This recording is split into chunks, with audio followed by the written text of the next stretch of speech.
The Buick Reatta Convertible. This two-seater luxury car, produced for just 2 years from 1990 to 1991, is a fascinating piece of automotive history that deserves a closer look. The story of the Buick Reatta Convertible begins in the late 1980s. Buick, a division of General Motors, was looking to shake up its image. They wanted to enter the personal luxury and sporty car market, competing with models like the Cadillac Alante and Pontiac Fiero. The result was the Buick Reatta, the brand's first two-seater car since 1940 and its first convertible offering since 1985. What made the Reatta special wasn't just its design, but how it was built. Unlike most cars of its time, the Reatta wasn't mass-produced on a typical assembly line. Instead, it was hand-assembled at a special facility called the Riatta Craft Center in Lansing, Michigan. This unique approach to manufacturing allowed for greater attention to detail and higher build quality. The convertible version of the Reatta hit the market in 1990, 2 years after the coupe model was introduced. Its soft top, designed by the American Sunroof Corporation, ASC, could be manually operated and was available in either cloth or vinyl. A nice touch was the glass rear window with an electric defroster, a feature not always found in convertibles of that era. When lowered, the top disappeared under a sleek tonneau cover, adding to the car's stylish appearance. Under the hood, the Reatta Convertible packed a 3.8-liter V6 engine. In 1990, this power plant produced 165 horsepower, which was bumped up slightly to 170 horsepower in 1991. The engine was paired with a 4-speed automatic transmission, which was upgraded to an electronically controlled unit in the second year of production. This combination provided a smooth, comfortable ride, though it wasn't exactly a speed demon.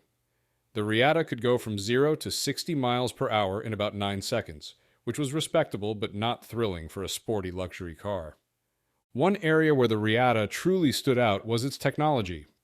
The early coupe models featured something called the Graphic Control Center, GCC, a touchscreen display that controlled various car functions. This was cutting-edge stuff for the late 1980s, predating the widespread use of touchscreens in cars by decades. However, by the time the convertible model rolled out in 1990, Buick had replaced the GCC with more traditional analog controls. This change came in response to reliability issues and complaints from customers who found the touchscreen too complex. Despite ditching the touchscreen, the Reatta Convertible still offered plenty of luxury features. The interior was decked out with leather upholstery and electronically adjustable seats. These weren't just any power seats. They offered 16-way adjustments, allowing drivers and passengers to find their perfect position. The car also came with keyless entry and a high-quality sound system, features that helped justify its luxury car status. Safety wasn't overlooked either. The Reatta Convertible came standard with 4-wheel disc brakes and an anti-lock braking system, ABS. In 1991, Buick added a driver's airbag as standard equipment, a feature that was still relatively new in many cars at the time. So with all these features and its unique production process, why isn't the Buick Reatta Convertible better known today? The answer lies in its sales numbers and the challenges it faced in the market. Buick had high hopes for the Reatta, aiming to sell 20,000 units a year. The reality fell far short of this goal. Over its entire 4-year production run, including both coupe and convertible models, only 21,751 Reattas were built. Of these, a mere 2,437 were convertibles, 2,132 in 1990, and just 305 in 1991. These low numbers make the Reatta Convertible a rare find today, but they also tell the story of a car that struggled to find its place in the market. Several factors contributed to the Reatta's poor sales performance. For one, it was expensive.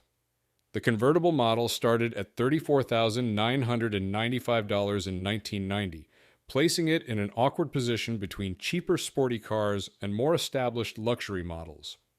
Many buyers felt that the Reatta's performance didn't quite match its sporty looks or its price tag. The timing of the Reatta's release also played a role in its struggles.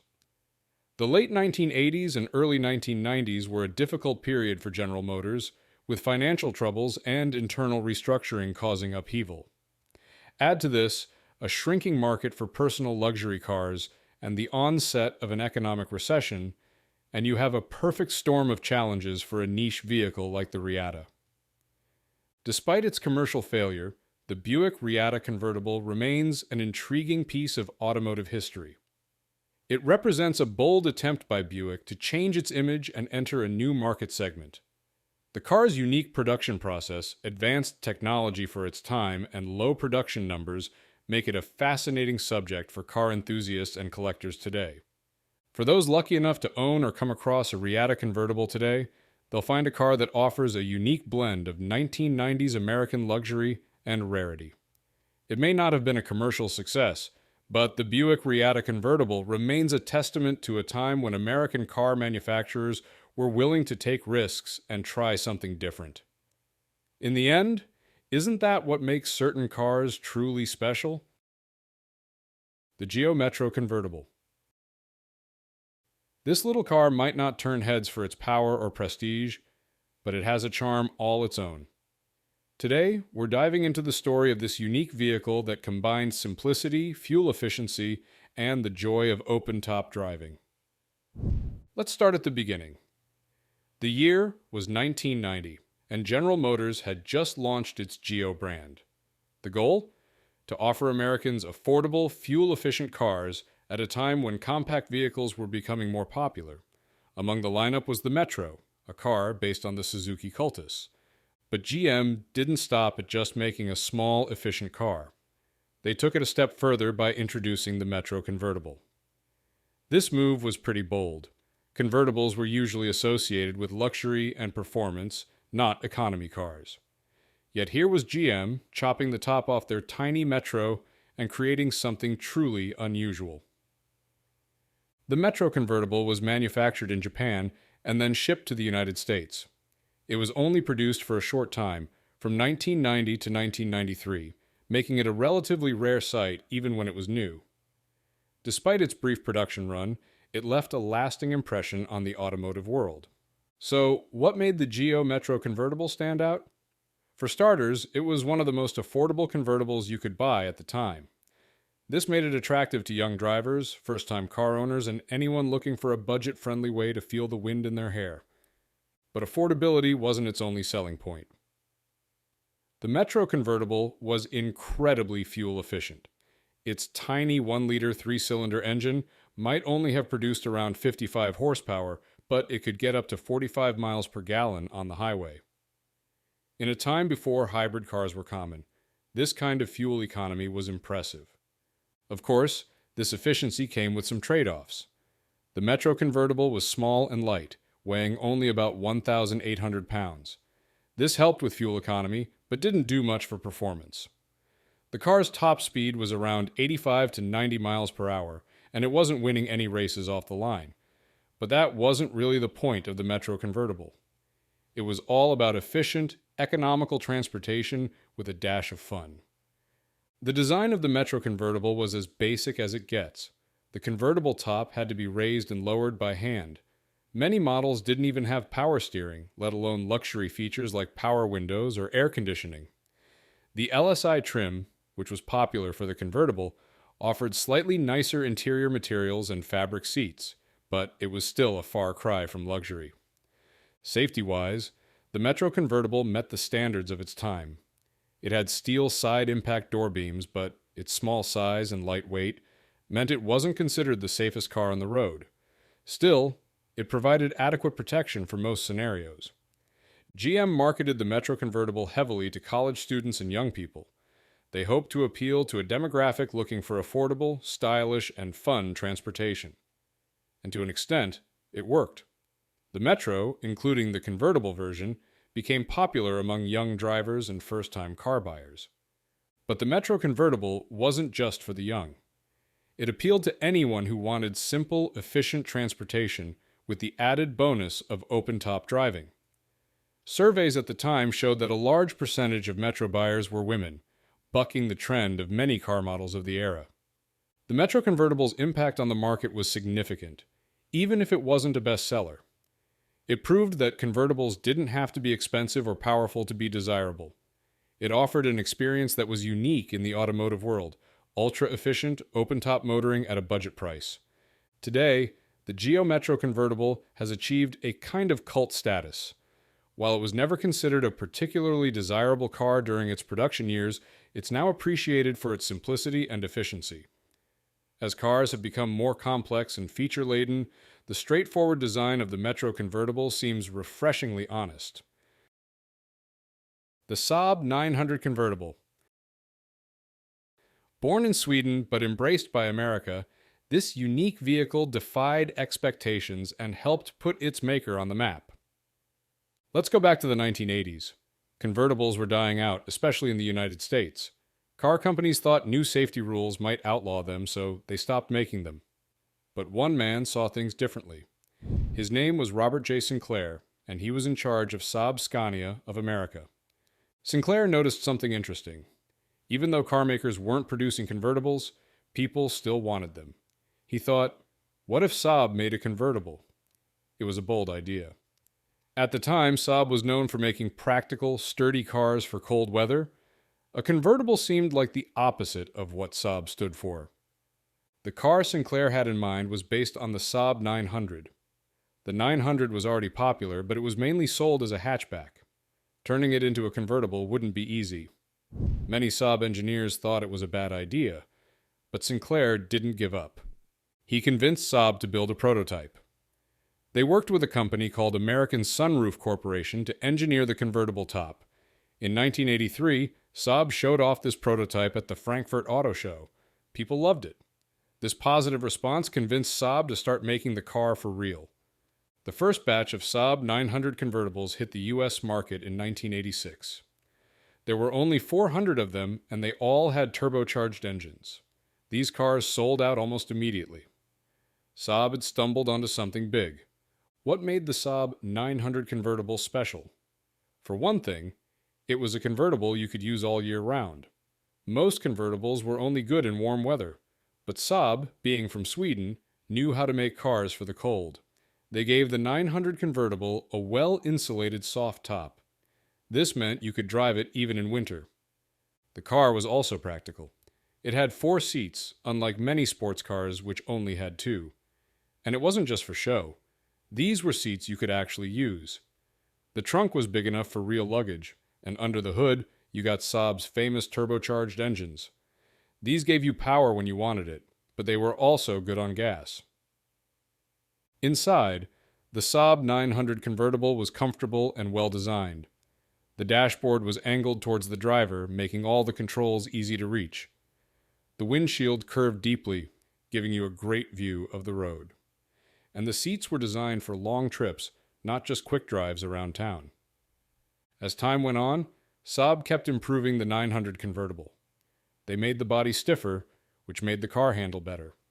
They offered more powerful engines, and they added luxury features like leather seats and premium sound systems. The Saab 900 convertible was built in Finland, at a factory run by a company called Valmet. This factory worked full-time just to keep up with demand. Between 1987 and 1993, Saab sold almost 49,000 of these cars. That might not sound like much compared to big car companies, but for Saab, it was huge. The convertible made up about 14% of all Saab 900s sold. In 1994, Saab introduced a new version of the 900, including a new convertible. This car looked more modern, with smoother lines. It could be had with regular engines or turbocharged ones. Saab even offered a V6 engine option, which was new for them. This new 900 convertible was a hit too. In its first year, Saab sold 7,100 of them. The next year, that number almost doubled to 13,800. People were still loving the idea of a practical year-round convertible. In 1998, Saab changed the name of the 900 to the 93. This was part of a bigger change in how Saab named its cars. The 93 convertible became one of Saab's most important models. By the time they stopped making this version in 2002, they had sold 140,500 of them around the world.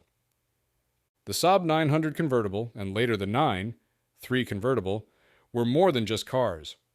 They showed that Saab could compete with bigger luxury car makers. They proved that a practical car could also be fun and stylish.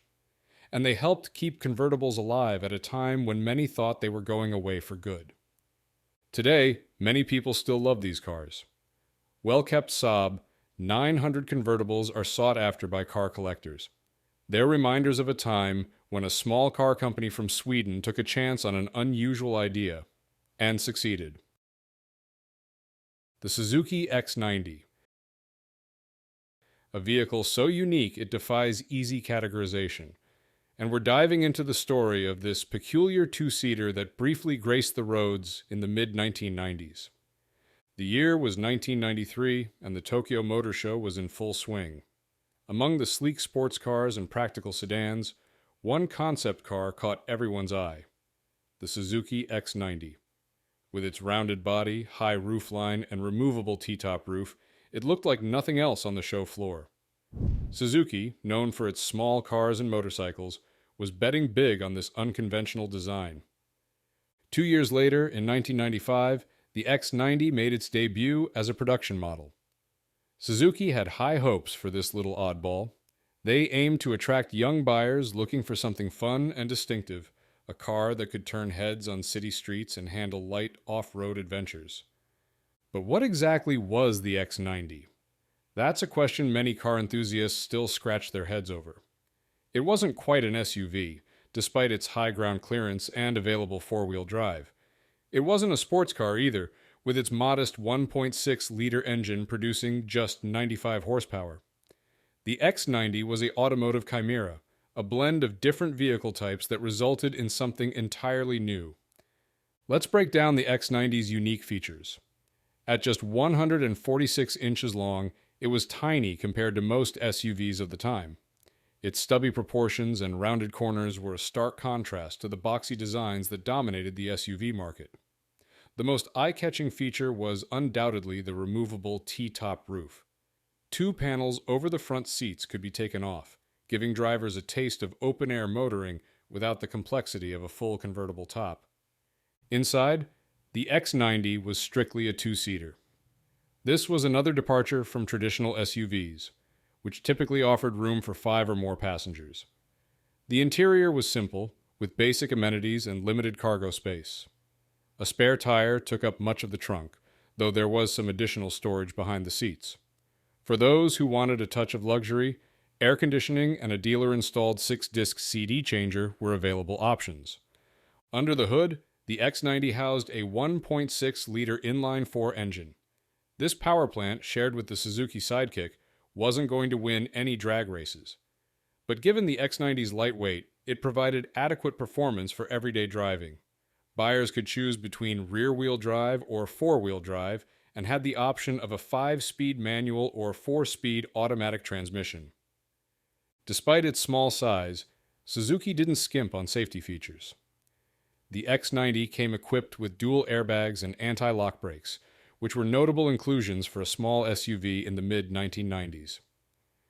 When the X90 hit showrooms in late 1995 in Japan and 1996 in the United States, Suzuki had high expectations.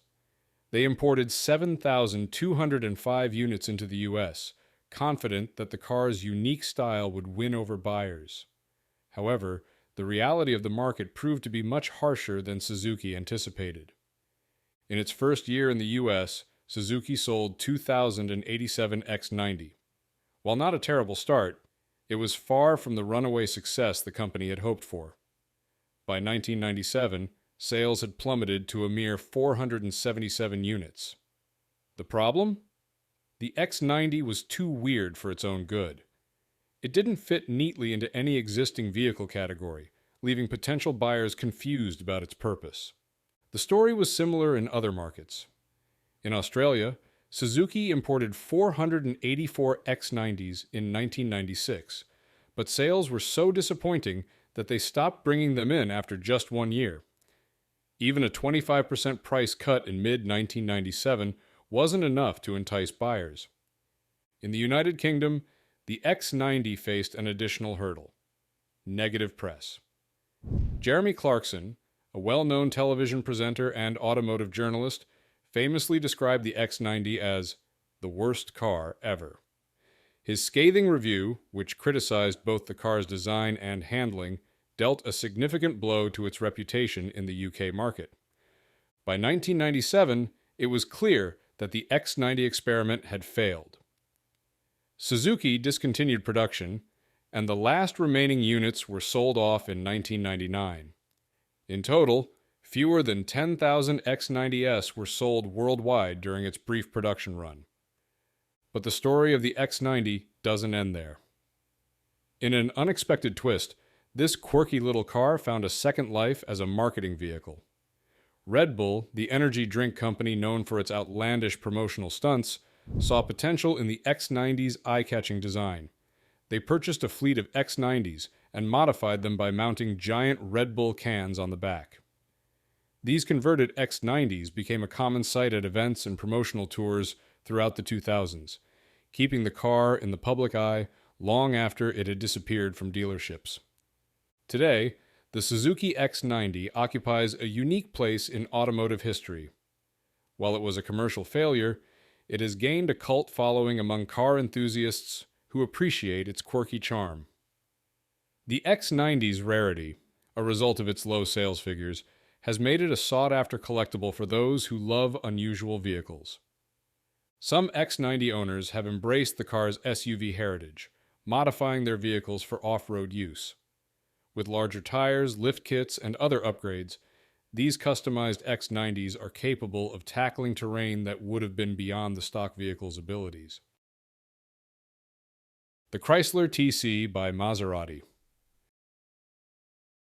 This oddball convertible, born from an unlikely partnership between an American car giant and an Italian luxury sports car maker, is a tale of ambition, friendship, and ultimately, disappointment. Our story begins in the early 1980s. Chrysler, one of America's big three automakers, was trying to reinvent itself. The company had just weathered a financial storm and was looking to create a premium car that would show the world it was back in the game. Enter Lee Iacocca, Chrysler's charismatic CEO, and his friend Alejandro De Tomaso, the owner of Maserati. Lee and De Tomaso cooked up a plan. They would blend Chrysler's engineering prowess with Maserati's Italian flair to create a luxury convertible unlike anything else on the market. This car would be called the Chrysler TC by Maserati, with TC standing for Turbo Coupe. The idea seemed promising. Chrysler would handle the nuts and bolts, while Maserati would add a touch of European sophistication. But as we'll see, things didn't quite go according to plan. The Chrysler TC by Maserati was originally slated for release in 1987. However, the project faced numerous delays and production issues. By the time it finally hit the market in 1989, it was already 2 years behind schedule. This delay would prove costly, both financially and in terms of the car's appeal. So, what exactly was the Chrysler TC by Maserati? At its core, it was a two-seat luxury grand touring convertible. The body was built by Maserati in Milan, Italy, before being shipped to the United States for final assembly. It featured a removable hardtop with special beveled opera windows, giving it a distinctive look. There was also a manually operated soft top for those sunny days when you wanted to feel the wind in your hair. Inside, the TC was decked out in premium materials. The dashboard, seats, and door panels were covered in hand-stitched Italian leather, adding a touch of luxury. The car came loaded with features that were considered high-end for the time, including a 10-speaker Infinity AM/FM cassette stereo, power windows, 6-way power seats, cruise control, and a tilt steering wheel. Under the hood, the TC offered a few different engine options over its short production run. In 1989, you could get it with a Chrysler 2.2-liter turbocharged inline-4 engine, producing 160 horsepower. For those wanting a bit more pep, there was a special version of this engine with a Maserati-designed 16-valve head.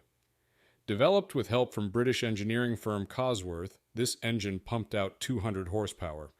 In 1990 and 1991, Chrysler switched to a 3.0-liter Mitsubishi V6 engine.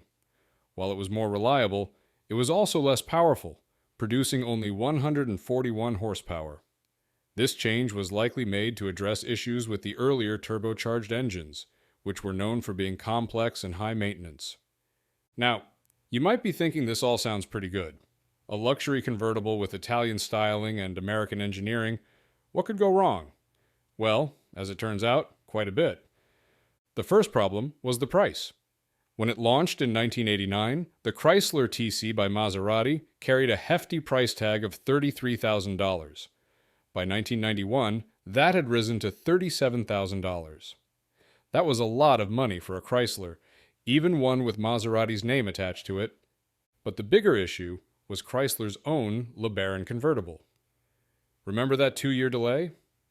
In that time, Chrysler had released a new LeBaron that looked remarkably similar to the TC. The LeBaron offered many of the same features as the TC, but at nearly half the price. Suddenly, the TC's unique selling points didn't seem so unique anymore. Then, there was the performance. Despite its Maserati badge, the TC wasn't particularly sporty.